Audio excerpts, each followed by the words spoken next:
Hello friends, நம்ம இன்றைக்கி இந்த வீடியோவில் ரொம்ப ஈஸியாக நந்தியாவட்ட பூ வச்சு எப்படி மாலை ரெடி பண்ணுறதுன்னு பார்க்கலாம். அது இந்த மாலை ரொம்ப ரொம்ப ஈஸியாக இருக்கும். இந்த மாதிரி ஒன்று பக்கத்தில் ஒன்று வர மாதிரி ரவுண்டாக கோர்த்துக்கிட்டே வாங்க. நல்லா மொட்டை கிட்ட கிட்ட வச்சு கோர்த்துக்காங்க. இந்த மாதிரி ரவுண்டாக நம்ம இந்த பூ வந்து ஆப்போசிட்டாக கோர்க்கிறத விட இந்த மாதிரி ரவுண்டாக கோர்க்கும்போது மாலை கட்டின மாதிரி லேயராக அவ்வளோ அழகாக இருக்கும்.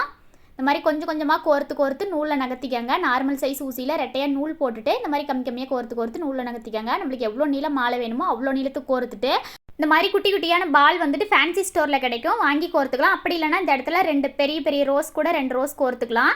அதே மாதிரி அதே அளவுகளோட மாலையோட இன்னொரு சைடும் ரெடி பண்ணிக்காங்க. அதை வந்து இந்த மாதிரி ஆப்போசிட்டாக வச்சுக்காங்க. வச்சுட்டு இந்த மாதிரி இருக்கமா 2 முடிச்சு 3 முடிச்சு இந்த மாதிரி ஆப்போசிட்டாக வச்சு முடிச்சு போட்டுக்காங்க. போட்டுட்டு எக்ஸ்ட்ரா இருக்கிற நூலை கட் பண்ணிடலாம். இந்த மாலை வந்து காது குத்து, கல்யாணத்துக்கு துணை மாலை, எல்லா ஃபங்க்ஷனுமே சாமி சிலைக்கு சாமி படங்களுக்கு எல்லாத்துக்குமே யூஸ் பண்ணிக்கலாம். பார்க்கறதுக்கு ரொம்ப ரொம்ப நீட்டாக அழகாக இருக்கும்.